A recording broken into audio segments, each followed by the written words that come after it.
Ich habe mich gerade vorhin gefragt, was für einen Sinn das macht, zu sagen, lass mich übers Wasser laufen. Heute wollen wir lieber ins Wasser gehen, baden, als übers Wasser laufen. Das macht also absolut keinen Sinn. Aber das, was dahinter steckt, Vertrauen auf Gott, in einer Zeit, wo es schwierig ist, macht sehr wohl, sehr fest Sinn. Und müssen wir lernen, und vielleicht lernen wir es in diesem Bild, wenn wir uns getrauen übers Wasser, was völlig unmöglich ist, zu laufen, und Gott uns führt, dass wir trotzdem, wenn wir auf ihn schauen, zu ihm kommen. Aber übers Wasser laufen, heute wollen alle baden, heute wird es 30 Grad. Also, ich freue mich, dass ich heute da sein darf. Ich gebe mir Mühe, dass ich möglichst gleichmäßig laut bin und nicht zu leislich am Ende von meinen Sätzen, und sonst müsst ihr mich einfach ein bisschen böse anschauen, dass ich es merke. Wisst ihr noch, was ich das letzte Mal predigt habe, als ich da war? Komm jetzt. Ben? Wie? Ja, das ist sicher auch dran gekommen. Über einen Krieg habe ich geredet. Der Fritz hat mir ja die Aufgabe gestellt, reden mal über einen Krieg. Über die Welt, wo wir heute drinnen stecken. Und die Frage war so, in was für einer Welt leben wir heute? Ich und ihr, wir leben in einer verrückten Welt. Konflikt und Krieg entwickeln sich unglaublich dramatisch, immer schneller, es kommt immer eins mehr dazu, und jetzt machen sie hier noch so Fußballgeschichten in Amerika, und daneben lassen sie Leute nicht rein, sperren sie ein, aus welchen Gründen auch immer, und manchmal auch fadenscheinig. In was für einer Welt leben wir eigentlich? Und ich habe aufgehört mit diesem Bild. Mögt ihr euch noch erinnern? Das Bild von dem Leuchtturm, der so zentral auf dem Berg oben ziemlich sichtbar ist, ziemlich weit ins Meer raus. Also die Schiffe, die hier irgendwo ins Ufer fahren, sind also schon irgendwie blind. Und ich habe das Bild gebracht im Bewusstsein, dass wir auch so ein Leuchtturm sind in dieser Welt. Die Welt ist schlimm und die Welt ist dramatisch und es passiert ganz viel, aber wir machen das Bessere aus. Wir sind auch ein Licht in dieser Welt. Dort, wo wir anders sind als alle anderen, ist es besser.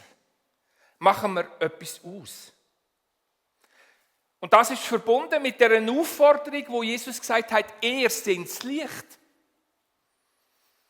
Wo nicht unter einem Stuhl höckeln, also wenn es der Ben unter einem Stuhl höckeln würde man ihn nicht sehen, er würde nicht einmal drunter kommen, aber es ist gleich. Ein Licht gehört oben drauf. Hier auf dem Berg, ziemlich zentral. Sonst ist es einfach ein hoher Turm irgendwo am Meer. In Norddeutschland haben wir auch schöne Leuchttürme gesehen, wo wir da unterwegs waren in der Ferien. Ihr seid das Licht, das in einer düsteren Welt strahlt und etwas von dem signalisiert, was ich euch lehre und in euch Leben hineinlege.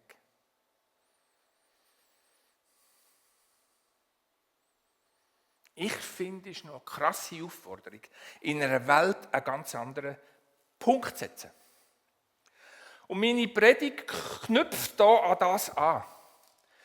Letztes Mal haben wir die düstere Welt gehabt. Heute werde ich mit uns den Blick nehmen in das, was denn mal kommt. In der Offenbarung steht das Kapitel 21 und 22. Irene hat schon gesagt, es geht dort um die Sendschreiben. Es geht dort um die Briefe an konkrete Gemeinden, wo der Paulus konkrete Situationen angesprochen hat, wo er sehr wohl weiss, wie es in den Gemeinden gegangen ist und wie sie mehr oder weniger keine Leuchttürme sind in der Welt. Und ich möchte an dem quasi anknüpfen. Und da geht es um einzelne Verse. Und jeder Vers, das ist immer der zweitletzte Vers, heisst, wer überwindet, der wird etwas überkommen, etwas anderes sein, eine Veränderung erleben. Und ich glaube, um das geht es mir, nein, ich glaube nicht, ich weiss, um das geht es mir heute, dass ich euch mit reinnehmen und lustig machen. Es gibt so das Bild, das kennt ihr vielleicht, so der Esel, der vorne ein Rüebli überkommt, damit er vorausläuft und nicht immer bockt. Mir ist es manchmal mit diesen Sendschreiben ein bisschen ähnlich. Oder auch mit dem Bild vom neuen Jerusalem. Wir können uns ja da gar nicht wirklich vorstellen, wie das aussieht. Aber es soll uns lustig machen, dort wollen wir hin. Und wenn Jesus sagt, ich habe für euch im Himmel eine Wohnung vorbereitet, dann können wir uns darauf vertrauen, dass dort irgendetwas für uns vorbereitet ist. Ich habe keine Ahnung, wie die eingerichtet ist. Aber der Esel, der läuft dem Rüebli noch.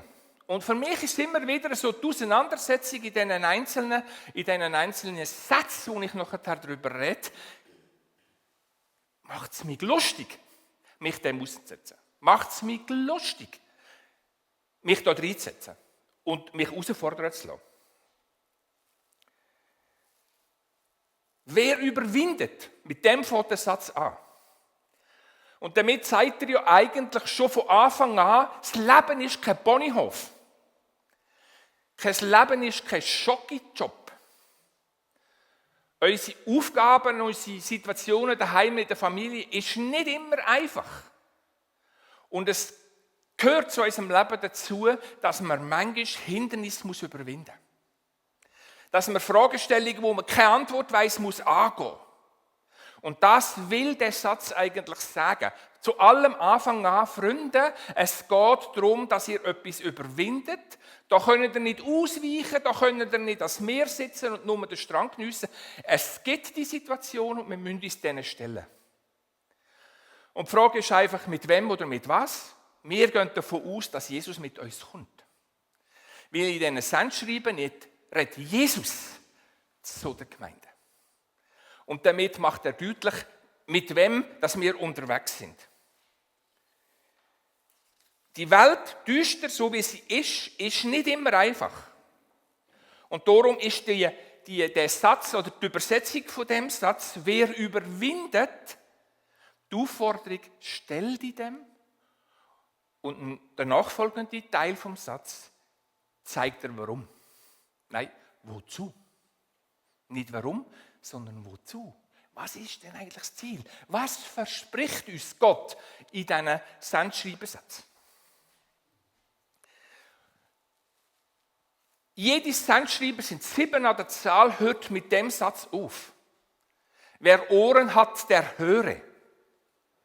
Also der Anfang ist über wer überwindet und der zweite Teil ist, wer Ohren hat zu hören. Ich sehe bei allen, ihr habt alle Ohren. Ihr seid also fähig zuzulassen. Manchmal mehr oder weniger. Manchmal brauchen wir ein Hörgerät. Im Alter werden wir ein bisschen schlechter hören. Das gehört einfach wieder dazu. Aber scheinbar gibt es bei Gott und bei Jesus Situationen, wo es Menschen gibt, die haben Ohren, die hören aber nicht zu. Die wollen nicht hören. Die wollen nicht hören, was Gott sagt. Die entscheiden sich, was nicht darf sein, darf nicht sein. Und Freunde, ihr seid Teil davon und ich auch. Wir machen das immer wieder einmal. Und wir müssen immer wieder einmal vom Heiligen Geist überführt werden. Jawohl, du willst mir jetzt das sagen und du forderst mich mit dem aus. Wollt nicht zulassen. Und wenn Jesus das in diesen 7 Sendschreiben sagt, und das macht er auch bei den Gleichnissen in den Evangelien, wo es ums Reich von Gott geht, sagt er jedes Mal den gleichen Satz. Und damit sagt Jesus, also jetzt musst du deine Ohren spitzen und zuhören, jetzt geht es um etwas ganz Wichtiges. Nicht um irgendeinen Text, sondern um etwas, wo ich dir ins Herz will schreiben. Du musst es hören und darüber nachdenken, was das jetzt heisst. Und da ist es bei diesen Sendschreiben genau gleich.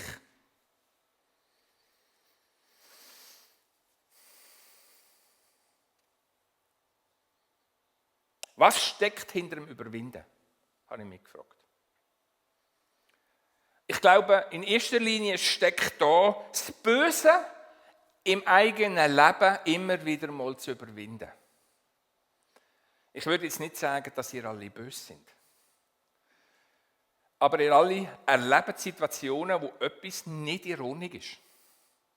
Wo dir etwas sagt oder handelt im Umgang mit anderen Menschen, wo nicht in Ordnung ist. Das ist keiner von uns ausgenommen. Das ist wie auch ein Teil von unserem Leben. Und überwinden heisst, sich diesen Situationen zu stellen und dann vielleicht den Mut zu haben, zu sagen, es tut mir leid. Kannst du mir vergeben? Oder überwinden und sagen, ich mache es nicht mehr. Ich lerne etwas daraus.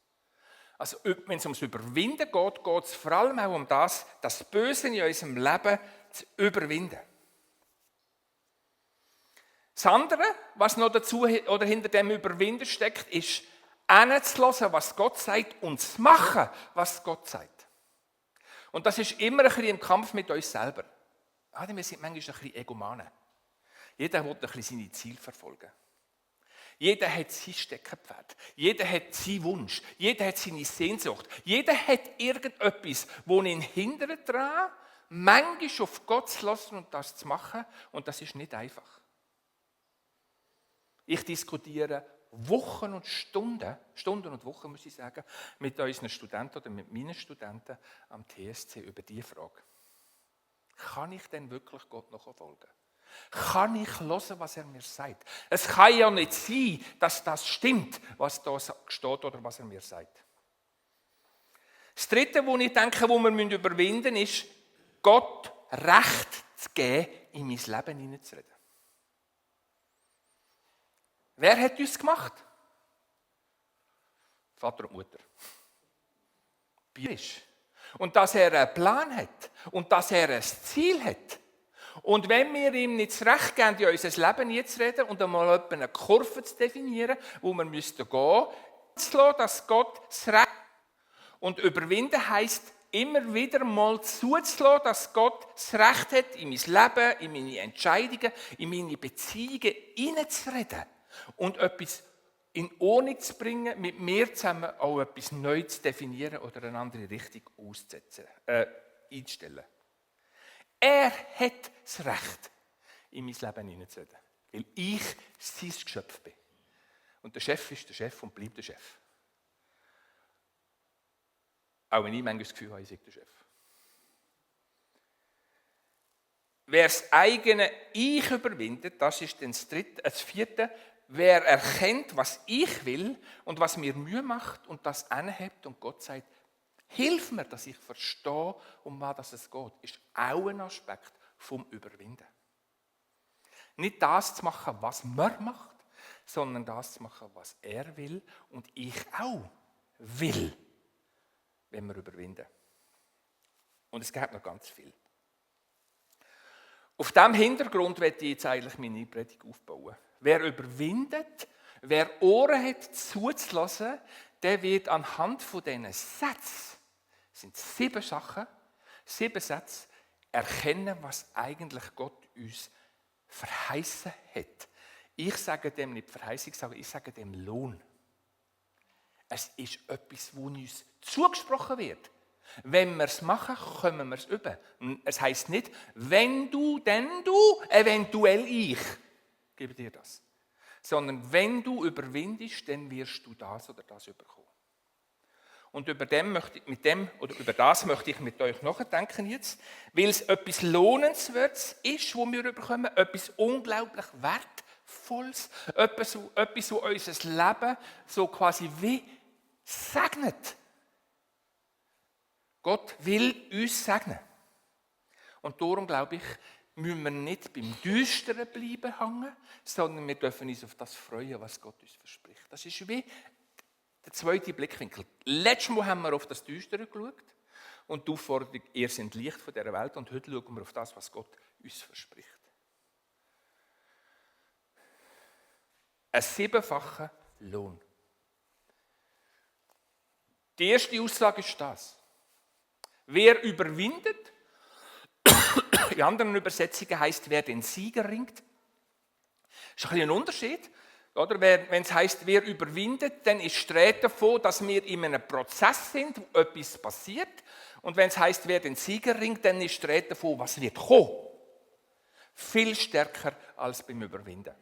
Also, wer überwindet, dem werde ich zu essen geben vom Baum des Lebens, der im Paradies Gottes steht. Warum soll mich das jucken? Der Baum, so steht es im 1. Mose, 2., 3. Mose, ist weggesperrt, weil Adam und Eva etwas gemacht haben, das nicht in der Ordnung war. Und weil Gott gesagt hat, von diesem Baum dürfen sie sicher nicht essen, sonst bleiben sie auf ewig schuldig und Sünder. Schon damals hat Gott gedacht, ich muss eine Tür offen lassen, respektive eine Tür verschliessen, dass Menschen nicht ewig schuldig bleiben, sondern dass sie wieder zurückkommen. Und wenn es da heißt, wer überwindet, den werde ich zum Essen geben vom Baum des Lebens, dann sagt Jesus, ich mache das Tor auf. Jerusalem ist vorher beschrieben, 12 Tore, alle sind offen, es gibt keine Türen. Warum? Weil in dieser Stadt kein Böses mehr daheim ist. Es heisst in der Beschreibung von Jerusalem, es ist eine Stadt, wo kein Leid, kein Schmerz, etwas ist, wo wir uns eigentlich gar nicht wirklich vorstellen können. Aber es muss unglaublich dynamisch und kraftvoll sein. Ein Ort, wo nichts mehr ist, was unser Leben prägt. Und in diesen offenen Städten kommt ein Wasser vom Thron von Jesus, fließt raus in die Welt, das Wasser vom lebendigen Wasser heisst, so heisst. Und an dem Ufer an stehen mehrere Bäume vom Leben. Beim ersten Paradies hat es einen gegeben, jetzt gibt es mehrere, die stehen an dem Wasser und dort heisst es, und Blätter von dem Baum helfen euch, dass ihr heil werdet. Dass ihr heil werdet. Gesundet. Wenn Jesus das sagt, dann sagt er uns, ich will, dass ihr heil werdet von Kopf bis Fuß. Dass ihr von dem Baum vom Leben könnt essen, dass euch vergeben wird, dass ihr gesund werdet, dass das Leben wirklich zum Tragen kommt.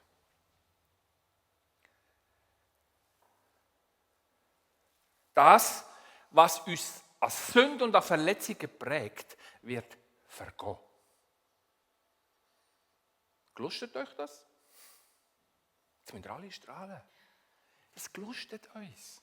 Ich will das. Ich will heil werden. Ich will nicht ständig erleben, wie ich mit irgendwelchen Leuten irgendwie knurze oder streite.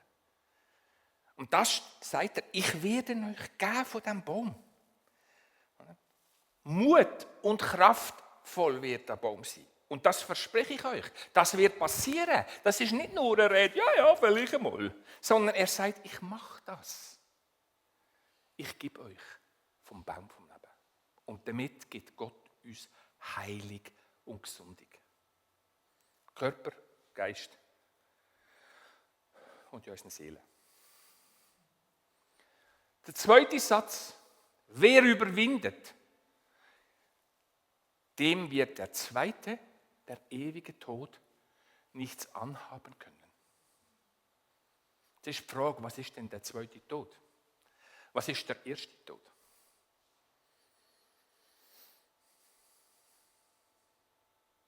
Der erste Tod ist das Tor, wo jeder von uns geht. Wir alle sterben einmal. Und das ist der erste Tod. Und das gehört zu unserem Leben dazu und die gehen wir alle durch. Und die Frage, die sich bei Jesus und für uns als Christen stellt, ist, was passiert nachher? Und Sterben hat für Menschen manchmal ganz schwierige Folgen. Diejenigen, die sagen, es passiert nichts, die gehen einfach und dann passiert für sie nichts. Die Angst haben oder die im Bösen verhaftet sind, haben vielleicht ein Problem damit, mit dem Gedanken, dass sie in die Hölle kommen und brutzeln im Feuer. Und die anderen, die sagen, ich komme in den Himmel, die können sich ja eigentlich auf den Moment freuen, wo sie sterben und in das Neue hineinkommen. In das ewige Leben. Und wenn Jesus das verspricht, dann sagt er, der zweite Tod ist der Tod, der uns ewig von Gott trennt. In der Bibel ist die Rede von einem Feuersee, wo dann am Schluss auch das Böse, das personifizierte Böse auch hineingeht. Und verschwindet. Ob das so ist, weiß ich nicht. Es stellt uns ungefähr ein bisschen vor Augen, wie das sich anfühlen könnte. Aber dorthin will ich auf jeden Fall nicht. Ich will nicht ewig von Gott getrennt sein. Ich will bei ihm sein. Und darum sagt Jesus, wenn du überwindest, wenn du das machst, dann wirst du nicht dabei sein.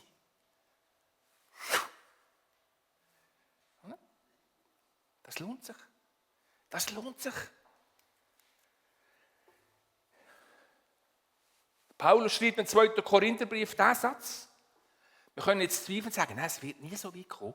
Da heisst, sagt er aber, wir alle müssen vor dem Richterstuhl von Gott, respektive von Jesus, erscheinen, damit jeder empfange, was seine Taten entspricht, die er zu Lebzeiten getan hat, seien sie gut oder böse.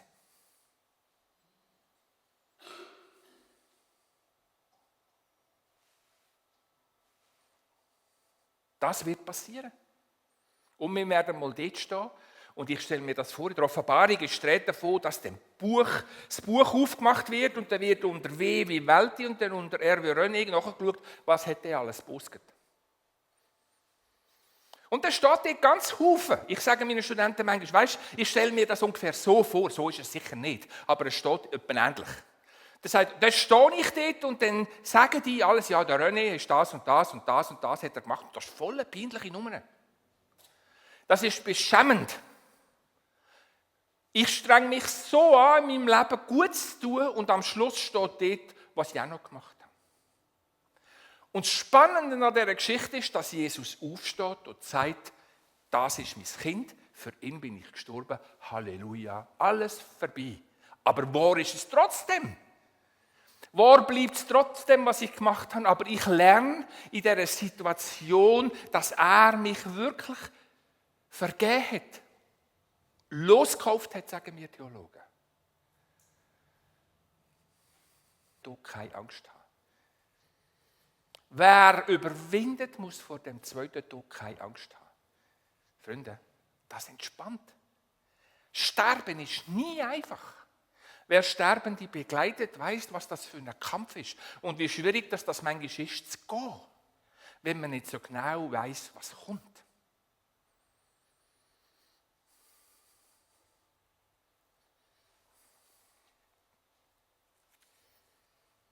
Vom Baum vom Leben essen und nicht sterben. Ewig sterben. 2 Sachen. Ich finde es unglaublich. Der nächste Vers ist der: Wer überwindet, dem werde ich vom verborgenen Manna geben und einen weißen Stein werde ich ihm geben. Und auf dem Stein ist ein neuer Name geschrieben, den niemand kennt, außer der ihn überkommt. Ich bin mit 3 Brüdern unterwegs, das sind alles Theologen. Die lachen mich immer aus wegen dem weißen Stein. Die sagen mir immer, was ist das für ein Zeichen, das du hier entwickelst. Das hat doch keine Bedeutung. Ich glaube aber, die liegen falsch. Die haben einfach noch nicht gecheckt, um was es wirklich geht. Da verspricht Gott uns, ich werde dir vom verborgenen Manna geben. Das heisst, er sagt uns, hört, wenn ihr dranbleibt, dann werde ich euch versorgen. Dann werde ich euch alles geben. Das Manna ist ein Bild für Israel, wo 40 Jahre in der Wüste jeden Tag öffentlich sichtbares Manna bekommen hat, als Essen und dann nur noch ein Wachtelfleisch. Nicht Spachtelfleisch, Wachtelfleisch. Und das verborgene Manna ist das, was Gott uns sagt, du wirst versorgt werden. Glaubst du mir das? Das ist so die eine Verstellung. Und der weisse Stein, habt ihr schon mal etwas gehört von einem weißen Stein in der Bibel? Kommt, Bibelkenner unter uns. Roland? Ja. Urim und Tumim. Sagt euch das etwas? Das sind 2 Steine, ein schwarzer und ein weißer, in der Tasche vom Hohenpriester. Und nur der Hohenpriester darf ein Gottesurteil fällen über etwas, was ein Mensch gemacht hat. Und wenn er in seine Tasche eingreift, hat er die Erwartung, dass Gott ihm hilft, das richtige Urteil zu fällen. Und wenn er reinlenkt und rausnimmt, wenn er einen schwarzen Stein hat, ist das Urteil gefällt. Und wenn er einen weißen Stein rausnimmt, ist das Urteil auch gefällt, unschuldig. Der weisse Stein ist ein Ausdruck im Alten Testament für ein Gerichtsurteil und einen Freispruch. Spannend, oder? Und wenn Jesus sagt, ich gebe dir einen weißen Stein, sagt er was zu uns? Ich sprich dich frei. Und dann geht es noch weiter, auf dem Stein steht noch ein Name. Oder? Was bedeutet der Stein mit dem Namen drauf? Jeder von euch hat in seinem Sack so ein Kärtchen, ein kleines. Schaut euch einen Namen drauf. Die Idee, die Identitätskarte.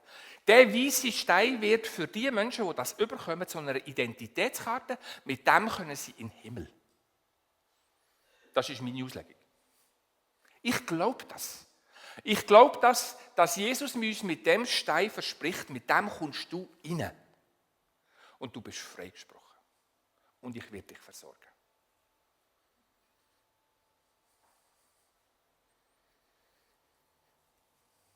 Gleichzeitig ist der weisse Stein im Alten Testament in der Zeit, wo das aufgeschrieben worden ist, oft auch ein Ehrenzeichen gewesen.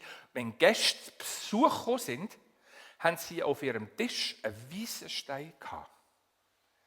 Und damit haben die Gastgeber gesagt, du bist wertvoll, ehrenvoll. Du hast wie eine Ehrenstellung in meinem Haus. Also auch ein Ehrenzeichen. Wenn Gott uns so einen weißen Stein gibt, sagt er, du bist wert. Du bist wert, zu mir in den Himmel zu kommen. Weil du freigesprochen bist und weil du eine Identitätskarte hast. Wir dürfen rein, wir dürfen dazugehören.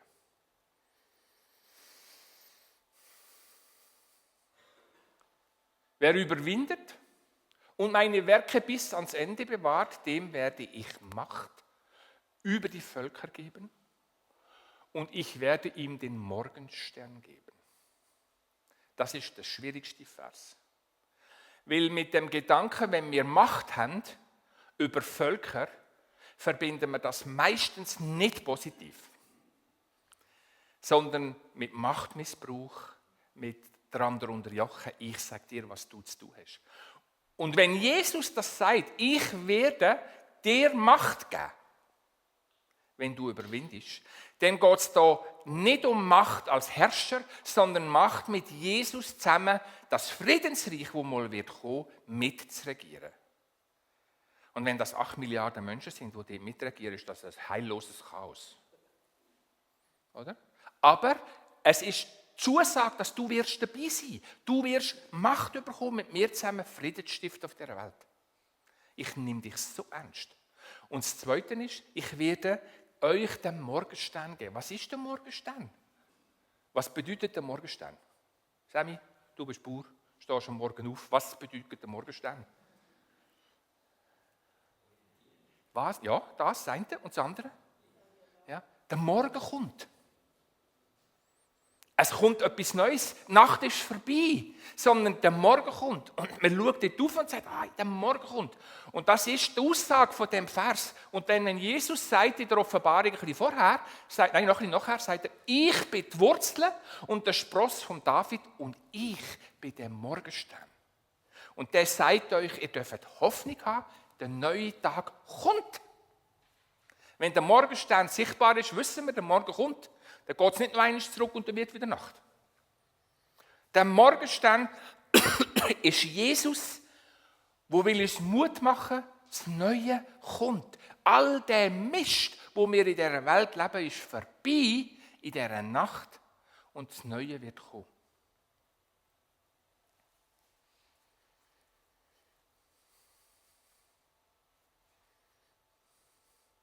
Das ist Mut und Hoffnung.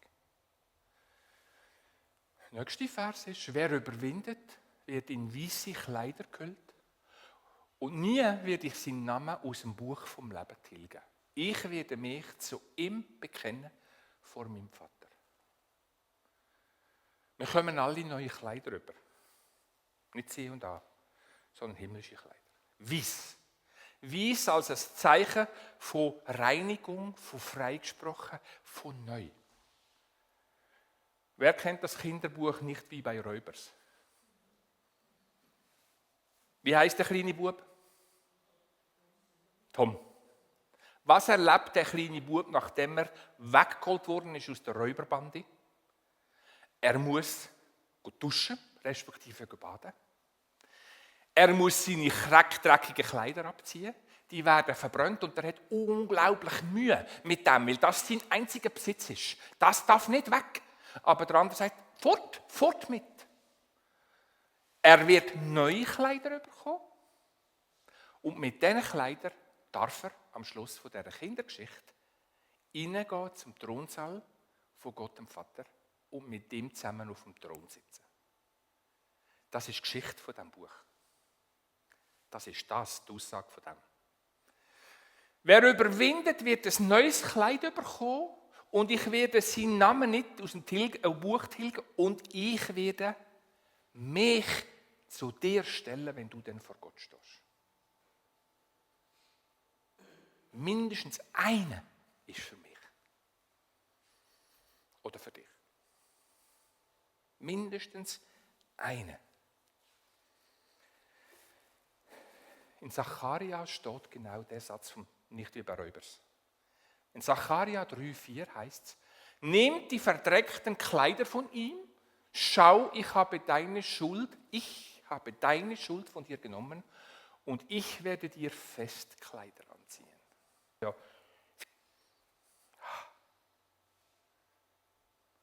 Ich finde schon schöne Kleider an, aber irgendwie so ganz weisse Kleider. Zwar sehen dann alle aus wie ich, also zumindest in den Kleidern.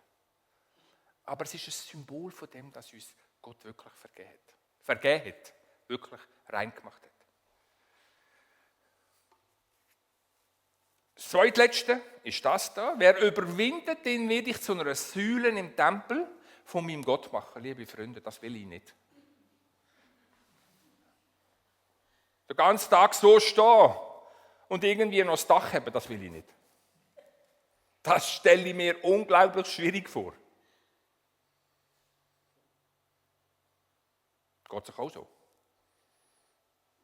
Der Gideon hat das gemacht. Der hat, um das Volk zu retten, eine Zeit lang als Säule gewirkt mit seiner unendlichen Kraft, bis sie ihn geblogen haben oder nicht mehr mögen. Da heisst es, du wirst eine Säule sein im Tempel und damit heisst es, du bist dort, wo ich bin, auch. Du hörst alles, was verhandelt wird. Du weißt, was besprochen wird. Du weißt, wie Gott reagiert, weil ich reagiere in dem Haus, wo du eine Säule bist. Und auf dieser Säule, im Mittelalter ist es so gewesen, dass jede Säule, die jemand gestiftet hat für einen Tempel, auf dieser Säule ist der Stiftername gestanden. Und da steht der Name von Gott. Er ist der Stifter von dieser Säule. Und damit ist klar, wem und wer die Säule mit in den Tempel hineingebracht hat. Uns. Und uns das wie ein Teil will geben von dieser neuen Stadt. Der Name von Gott steht auf uns. Du wirst eine Säule sein. Ich stelle mir das nicht prickelnd vor. Aber trotzdem bin ich an dem Ort, wo Gott reagiert. Oder regiert, müssen wir vielleicht sagen. Und ich komme keine Ohrentröpfe, über das ich nicht höre, was er sagt. Und die letzte Vers ist der da. Das ist der Höhepunkt. Wo es heisst, wer überwindet, der wird mit mir auf meinem Thron sitzen, so wie ich bei meinem Vater auf dem Thron sitze, so auch du mit mir auf dem Thron. Freunde, dort will ich hin. Dort will ich hin. Dort will ich hin. Mit ihm auf dem Thron sitzen, wo Gott mit ihm auf dem Thron sitzt. Was für ein Gefühl muss das sein? Was für einen Wert und Ehrerbietung muss das sein für uns, wenn wir dürfen mit ihm auf dem Thron sitzen? Und glaubt mir, es ist nicht langweilig dort. Es ist nicht langweilig dort.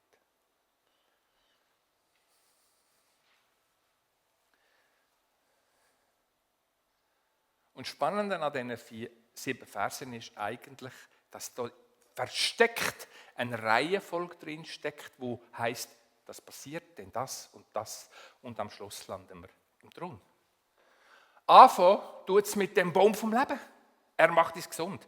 Weiterfahren tut es mit dem zweiten Tod nicht. Ereilen. Weiterfahren tut es mit dem verborgenen Manna, dem weißen Stein. Weiterfahren tut es mit dem Morgenstern, wo wir überkommen. Weiterfahren tut es mit dem weißen Kleid. Weiterfahren tut es mit dem Sitz im Tempel. Und am Schluss hocken wir bei ihm auf dem Thron. Freunde, das ist unser Glaube. Wir werden heil gemacht. Uns wird zugesprochen oder versprochen, du wirst nicht ewig sterben, ewiges Leben bekommen. Du kommst eine Identitätskarte. Das hat etwas mit unserem Glauben zu tun. Und das finde ich spannend, dass das so im letzten Kapitel von der Offenbarung steht. Der Morgenstern wird mit dir unterwegs sein, du wirst genug Versorgung bekommen, du kommst ein weißes Kleid über, jeder weiß sofort, wer du bist und wo du hingehörst, wenn du im Glauben unterwegs bist.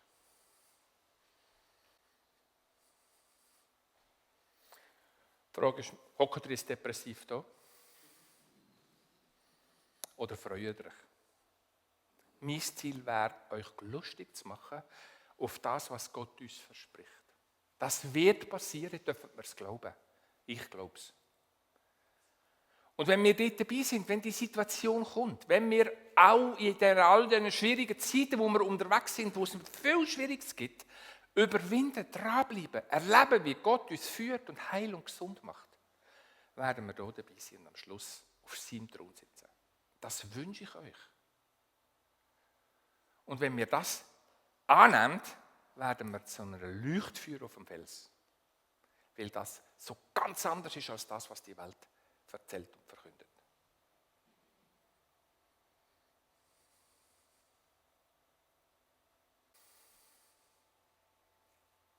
Ich möchte beten. Jesus Christus, du versprichst uns die sieben Löhne oder Verheißungen oder wie wir es auch immer nennen wollen, die wahr sind, die werden eintreffen, weil du es gesagt hast, die verbunden ist mit dem, dass wir mit dir unterwegs sind. Ich bitte dich, Heiliger Geist, red du in unserem Leben und hilf uns, dass wir dranbleiben. Dass wir Überwinder werden. Dass wir mit dir zusammen Sieger sind über all das, was schwierig ist. Damit wir am Schluss erleben können, wie wir heil werden und mit dir auf dem Thron sitzen. Ich freue mich auf den Tag. Und ich freue mich auf den Moment. Auch im Wissen darum, dass noch einiges auf uns zukommt, was nicht einfach ist. Aber ich muss nicht Angst haben. Weil letztlich, hinten raus, kommt es gut. Weil du uns das versprochen hast.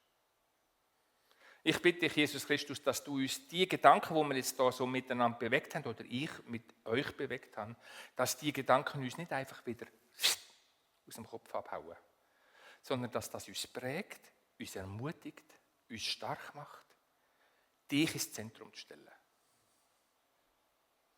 Ich bitte, segne du uns. Segne du uns. Lass uns Überwinder werden. Amen.